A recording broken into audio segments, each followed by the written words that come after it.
Hey guys, welcome back to the channel. Today I'm going to break down isometric block number 2 in Onshape. So let's go. So the first thing we want to do is take a look at the Google Doc that contains the concept sketch for isometric block number 2. So in the activity, you can click on isometric block number 2 and bring up what this object is going to look like once we're done building the technical model in Onshape. Here you can see a couple of unique features that are different from isometric block number 1. Here we have more of a square object as seen from the right side view. Looking at the white surface here, this is going to tell us how we want to create the shape of the part from the right side view in Onshape. This is different from iso block number 1 where we created from the red surface or the front view. So let's break down the cubes here and see how many squares actually make up this block. If I count the graph paper, the blurry graph paper that's in here, and I count these squares as 1 inch apiece, I should be able to determine that I have 1, 2, 3, 4 squares that make up the height of this. And then 1, 2, 3, 4 squares that make up the width. So each of these individual squares on the graph paper is an inch, giving us a 4 inch by 4 inch overall size for this piece. I'm then going to have to remove some material from the middle because it looks like there's a cutout in the middle of this. And that cutout is going to be 2 inches by 2 inches. So let's go into Onshape now and lay this out and then use those dimensions as we begin to build the part. Now that we're in Onshape, I want to go ahead and click on the blue Create button, select Document, and we're going to title this document ISO2. Click OK, and that's going to take us to starting the file in Onshape.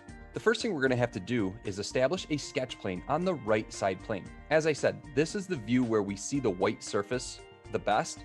So we're going to start our sketch here and draw from the right side of the view. Use the sketch button in the ribbon to create a sketch plane on the right side surface. You can do that by clicking on the right plane in the middle of your screen, or you can select the word right over here under the features menu. That'll place a sketch plane on our right side view. We can uncheck the visibility of both the front and the top view to clean up the middle of this screen a little bit. And now I can rotate to the right side and begin drawing my squares. There's no right way to create the squares. You can have a correct solution or an incorrect solution, but how you get there can vary. I'm going to do it by just a general 4x4 square with a 2 inch by 2 inch square in the middle of it. So selecting the rectangle tool, I'm going to just draw a rectangle on my screen. Notice I didn't give too much attention to what the actual dimensions are because we're going to change those using the dimension tool. Now I'm going to select the dimension tool and place a dimension on the top line of my square. This dimension is going to be changed to 4 inches. And then a second dimension is going to be placed on the right side, which is also going to be changed to 4 inches. So here I have my overall 4 inch by 4 inch square. Now I have to take away some stuff from the middle of this. So I have to create another square that's going to be perfectly centered in the middle of this square. There's several ways to do this. What I would recommend is using both location and size dimensions on a new square. So I'm going to go back to my corner rectangle tool, and I'm just going to draw another square in the middle here.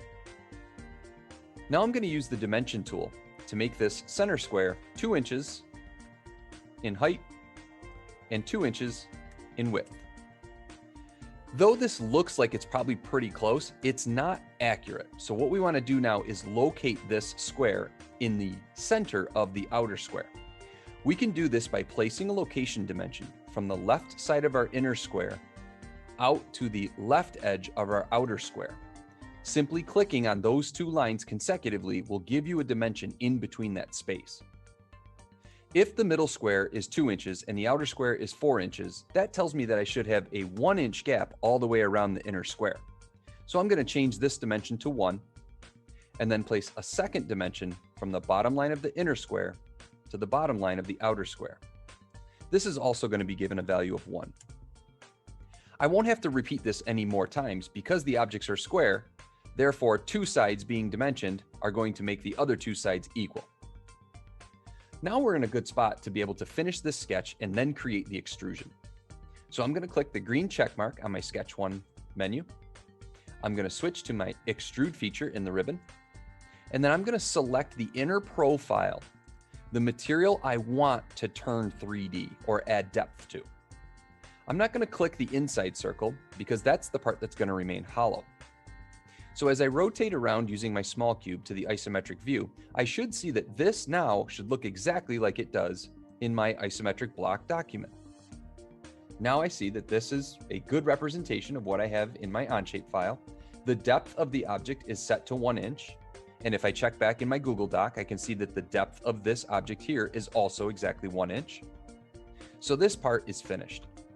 Click the green check mark in the Extrude One menu, click the blue Share button, find Mr. Young, and click Share.